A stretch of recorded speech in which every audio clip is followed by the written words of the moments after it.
Good evening സുഹൃത്തുക്കളെ. അങ്ങനെ ഞാൻ വീണ്ടും വളരെ ഗൗരവമേറിയ ഒരു വിഷയം സംസാരിക്കാനാണ് ഞാനിപ്പോൾ വന്നിരിക്കുന്നത്. വൈകുന്നേരങ്ങളിൽ ചെയ്യുന്ന എൻ്റെ രണ്ടാമത്തെ വീഡിയോ, എൻ്റെ പ്രഡിക്ഷൻ ആകെ തെറ്റി. വൈകുന്നേരം ചെയ്തിട്ട് ആരും കാണുന്നില്ല വീഡിയോസ്.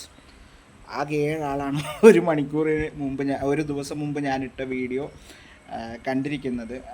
ആകെ 7 ആളാണ്. കുഴപ്പമില്ല, ഞാൻ ഭയങ്കരമായിട്ട് ട്രൈ ചെയ്യാൻ തന്നെ തീരുമാനിച്ചിട്ടാണ് ഞാൻ വന്നിരിക്കുന്നത്. അപ്പോൾ ഞാൻ ഇപ്പോൾ പറയാൻ പോകുന്നത് ഇക്വാലിറ്റിയും പുരുഷന്മാരും. ഈ വിഷയത്തിൽ ഞാനൊരു വീഡിയോ മുന്നേ ഇന്ന് ഉച്ചയ്ക്ക് മുന്നേ ചെയ്തിരുന്നു. അത് ഞാൻ യൂട്യൂബിൽ അപ്ലോഡ് ചെയ്യുകയും ചെയ്തു ആ വീഡിയോ. എന്നിട്ട് ഞാനത് ഡിലീറ്റാക്കി. കാരണം ഞാനൊരു വിഷയം പരാമർശിച്ചപ്പോൾ അതിലൊരു സ്ത്രീയുടെ പേര് ഞാൻ പറഞ്ഞുപോയി. എനിക്ക് ഭയമായി പെട്ടെന്ന്. കാരണം നമ്മുടെ നാട്ടിൽ അങ്ങനെയാണല്ലോ, എല്ലാം സ്ത്രീകൾക്ക് മാത്രമായിട്ടുള്ള നിയമങ്ങളും ആനുകൂല്യങ്ങളും ഉള്ള നാടാണല്ലോ നമ്മുടെ. പേടി, ഇനി അവരെങ്ങാനും അത് കണ്ട് എനിക്കെതിരെ കേസ് കൊടുത്താലെങ്ങാനും ഞാൻ ജയിലിൽ പോയി കിടന്നാലോ. സ്വന്തം തടി അവനവൻ തന്നെ നോക്കണമല്ലോ. ഭയം, അത് ഭയങ്കര ഒരു സംഭവം തന്നെയാണ്. എന്തുകൊണ്ട് ആ ഭയം വന്നു? നമ്മുടെ നാട്ടിലുള്ള നിയമങ്ങൾ മാറേണ്ട സമയം അതിക്രമിച്ചിരിക്കുന്നു. അതുകൊണ്ട് എനിക്ക് ആ ഭയം വന്നു. കാരണം ഇവിടെ സ്ത്രീക്കൊരു നിയമവും പുരുഷന്മാർക്ക് മറ്റൊരു നിയമമാണ്. ഇവിടെ ഇപ്പോൾ പുരുഷൻ വഞ്ചിച്ചിട്ട് സ്ത്രീ, അതായത് പ്രണയപരാജയമാണെങ്കിലും ശരി, എന്താണെങ്കിലും ശരി, സ്ത്രീ എന്തെങ്കിലും ചെയ്താൽ പുരുഷനകത്തു പോകും. അതേ സമയത്ത് പുരുഷനെ പറ്റിച്ചിട്ട് സ്ത്രീ പോയി കഴിഞ്ഞാൽ, പുരുഷൻ മരിച്ചു പോയി കഴിഞ്ഞാൽ സ്ത്രീക്കൊരു കുഴപ്പമില്ല. ഇതെന്ത് നിയമമാണെന്ന് സത്യം പറഞ്ഞാൽ എനിക്ക് മനസ്സിലാവുന്നില്ല. ഞാൻ എല്ലാ നീതിന്യായ വ്യവസ്ഥയും ബഹുമാനിക്കുന്നു, പക്ഷേ എങ്കിലും എനിക്കിതിലെ ലോജിക്ക് മനസ്സിലാവുന്നില്ല. എന്തുകൊണ്ട് സ്ത്രീകൾക്ക് ആനുകൂല്യം കിട്ടുന്നു? സ്ത്രീകൾ എന്തെങ്കിലും ഒരു വിഷയം, ഒരു തെറ്റ് ചെയ്തു, അവളെ പോലീസ് പിടിച്ചു, അവളുടെ മുഖം ബ്ലർ ചെയ്യും. ആണുങ്ങളുടെ മുഖം ബ്ലർ ചെയ്യില്ല. ഈ ഇടയ്ക്ക് ഏതോ ഒരു മലപ്പുറത്തൊരു പയ്യൻ ഇതേപോലെ പീഡിപ്പിച്ചു എന്ന് പറഞ്ഞിട്ട് പരാതി കൊടുത്ത് അവനെ പിടിച്ച് ജയിലിലിട്ടിട്ട് അവൻ സത്യം, അതായത് നുണപരിശോധനയോ അല്ലെങ്കിൽ വേറെ ഏതോ ഒരു ഇതിലൂടെ അവൻ സത്യം തെളിയിച്ചിട്ട് അവൻ നിരപരാധിയാണെന്ന് പറഞ്ഞ് അവൻ പുറത്തു വന്നു. കാര്യം ഉണ്ടായോ? അവൻ്റെ ജീവിതം പോയില്ലേ. ഞാൻ ഈ ഇടയ്ക്ക് ഇൻസ്റ്റയിൽ ഒരു റീല് കണ്ടിരുന്നു. ഒരു സ്കൂൾ ലൈഫിൽ ഫുട്ബോൾ ലൈഫിൽ സ്റ്റാറായി നിന്നിരുന്നൊരു പയ്യൻ, അവനെതിരെ ഒരു പെൺകുട്ടി പരാതി കൊടുത്തിട്ട് അവൻ 6 വർഷം ജയിലിൽ കിടന്നു. തിരിച്ചു വന്നപ്പോഴേക്കും അവൻ്റെ ലൈഫും പോയി, കരിയറും പോയി. എന്ത് നാടാണ്, എന്ത് നിയമമാണിത്? എനിക്ക് മനസ്സിലാവുന്നില്ല തീർച്ചയായിട്ടും. ഞാൻ തന്നെ കുറച്ച് മുന്നേ ഭയങ്കരമായി ഭയപ്പെട്ടു. എന്നിട്ടാണ് ഞാൻ ആ വീഡിയോ ഡിലീറ്റ് ആക്കിയത്. സംഭവം ഇത്രയേ ഉള്ളൂ.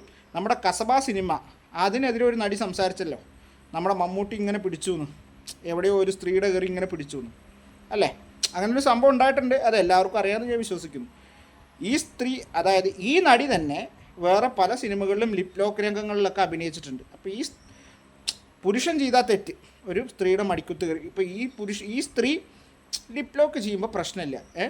അപ്പോൾ ഇത് സംസാരിക്കുന്ന വ്യക്തി ഇപ്പോൾ അവരുടെ പുതിയ സിനിമയിലും എന്തോ വളരെ ഇഴുകിച്ചേർന്ന് അഭിനയിക്കുന്ന രംഗങ്ങളുണ്ടെന്നാണ് തോന്നുന്നത്. ഞാൻ കണ്ടിട്ടില്ല, പക്ഷെ പറഞ്ഞു കേട്ടു. ഇപ്പോൾ ഈ അടുത്ത് റിലീസായ ഒരു സ്ത്രീപക്ഷ സിനിമയുടെ കാര്യമാണ് ഈ പറയുന്നത്. അപ്പോൾ ഈ പറഞ്ഞ ലോജിക്ക് എനിക്ക് മനസ്സിലാവുന്നില്ല. കാരണം ആണുങ്ങളെ എന്തുകൊണ്ട്, ഇപ്പോൾ ആണുങ്ങൾ ഇതൊന്നും തെറ്റൊന്നും ചെയ്യുന്നില്ല എന്നല്ല കേട്ടോ ഞാൻ പറയണതിൻ്റെ അർത്ഥം. പക്ഷെ എന്തുകൊണ്ട് ആണുങ്ങൾക്ക് ഈ വിഷയത്തിൽ, അതായത് ഇപ്പോൾ ഒരു സ്ത്രീ, നമ്മുടെ ഉദാഹരണം നമ്മുടെ ഹാർദിക് പാണ്ഡ്യയുടെ കാര്യം തന്നെ എടുക്കാം. ഹാർദിക് പാണ്ഡ്യ ഡൈവേഴ്സ് ആയപ്പോൾ അവൻ്റെ 70% സ്വത്തും ഭാര്യ ഡൈവേഴ്സും വേണം പറഞ്ഞിട്ട് ഭാര്യ കേസ് കൊടുത്തു. എനിക്ക് മനസ്സിലാവുന്നില്ല ഇതിൻ്റെ ലോജിക്ക്. അപ്പോൾ ഈ സ്ത്രീകൾ പറയുന്നത് സ്ത്രീധനം മേടിക്കുന്ന പുരുഷന്മാരെ ഞങ്ങൾക്ക് വേണ്ടെന്നാണ് സ്ത്രീകൾ പറഞ്ഞുകൊണ്ടിരിക്കുന്നത്. പക്ഷേ സ്ത്രീകളുടെ മാതാപിതാക്കളും നോക്കുന്നത് പുരുഷനെത്ര കാറുണ്ട്, പുരുഷനെത്ര വീടുണ്ട്, ഇതൊക്കെയാണ് സ്ത്രീകൾ നോക്കുന്നത്. അവൻ്റെ ജോലി, അവൻ്റെ സ്റ്റാറ്റസ്. അപ്പോൾ അവൻ്റെ സ്റ്റാറ്റസൊക്കെ നോക്കിയിട്ടാണ് ഇവർ വിവാഹം കഴിക്കാൻ തയ്യാറാവുമ്പോൾ. അപ്പോൾ ഇവർ കുറച്ച് എന്തെങ്കിലുമൊക്കെ കൊടുക്കുന്നതിൽ തെറ്റുണ്ടോ? എനിക്കറിയില്ല. കാരണം ഒരു പുരുഷൻ സ്നേഹിക്കുമോ, അവൻ തൻ്റെ മകളെ ഇഷ്ടങ്ങൾക്ക് പ്രാധാന്യം കൊടുക്കുമോ, ഇതൊന്നും ഒരു അച്ഛനമ്മയും ശ്രദ്ധിക്കുന്നില്ല. അച്ഛനമ്മയ്ക്ക് അതൊന്നും വേണ്ട. നല്ല പൈസയുള്ള മരുമകനെ മതി. പൈസയുള്ള മരുമകനെ മേടിക്കാൻ പോകുമ്പോൾ ഞാനതിൽ പറയുന്നില്ല, ഇതൊക്കെ എനിക്കെതിരെ ഇനിയിപ്പോൾ എന്തെങ്കിലും ആയിട്ട് തിരിഞ്ഞു വന്നാലോ എന്നുള്ള പേടി. നമ്മുടെ അർജുന സാക്ഷി എന്നുള്ള സിനിമയിൽ ക്ലൈമാക്സിൽ പറയുന്നുണ്ട്, അർജുനന്മാർ നമ്മുടെ നാട്ടിൽ ഇഷ്ടം പോലെയാണ്. കാരണം പേടിയാണ് നമ്മുടെ നാട്ടിലെ നിയമങ്ങൾ. കാരണം പൈസയുള്ളവർക്കും ഇവിടെ രണ്ടും 2 നിയമമാണ്.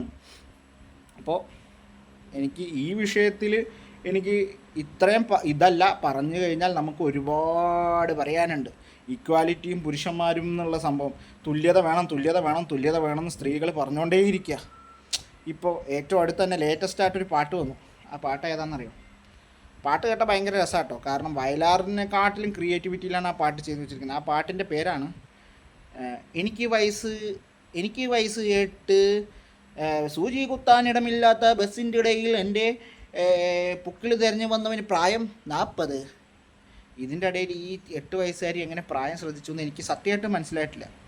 ഇത്തരം അനുഭവങ്ങൾ ഉണ്ടാവുന്നുണ്ട് സ്ത്രീകൾക്ക്, ഒരിക്കലും ഇല്ല എന്ന് ഞാൻ പറയുന്നില്ല. പക്ഷേ സ്ത്രീകൾക്ക് മാത്രമേ ഈ നാട്ടിൽ പ്രശ്നങ്ങളുള്ളൂ, പുരുഷന്മാർക്ക് ഒരു പ്രശ്നവും ഇല്ലേ? എനിക്കറിയാണ്ട് ചോദിക്കണം, പുരുഷന്മാർക്ക് ഒരു പ്രശ്നവും ഇല്ലേ? എന്താ പറയുക, പുരുഷന്മാരും ഈ അതായത് കൊച്ചു പയ്യന്മാരെ സ്ത്രീകൾ യൂസ് ചെയ്യുന്ന സംഭവങ്ങൾ ഈ നാട്ടിൽ നടക്കുന്നുണ്ട്. സ്ത്രീകൾക്ക് നേരെ മാത്രമല്ല ഈ നാട്ടിൽ അനീതികൾ ഉണ്ടാകുന്നു, പുരുഷന്മാർക്കെതിരെയും ആൺകുട്ടികൾക്കെതിരെ എല്ലാം ഈ നാട്ടിൽ അനീതികൾ ഉണ്ടാകുന്നുണ്ട്. എന്നിട്ടും ഒരു വശത്തോട്ട് മാത്രം എന്തേ ചായ്വ്? എനിക്ക് മനസ്സിലാവുന്നില്ല. ഒരു വശത്തോട്ട് എന്തേ ചായ്വ്? ആണുങ്ങൾക്ക് ഇവിടെ പെണ്ണുങ്ങൾക്കല്ല ഇവിടെ തുല്യത വേണ്ടത്, സ്ത്രീകൾക്കല്ല, ആണുങ്ങൾക്കാണ് തുല്യനീതി കിട്ടേണ്ടതെന്നാണ് എൻ്റെ അഭിപ്രായം. ഇത് ശരിയാണെങ്കിൽ നിങ്ങൾ ഈ കാണുന്നവർ ഇത് ലൈക്ക് അടിച്ച് സപ്പോർട്ട് ചെയ്യുമെന്ന് ഞാൻ വിശ്വസിക്കുന്നു. Thank you very much.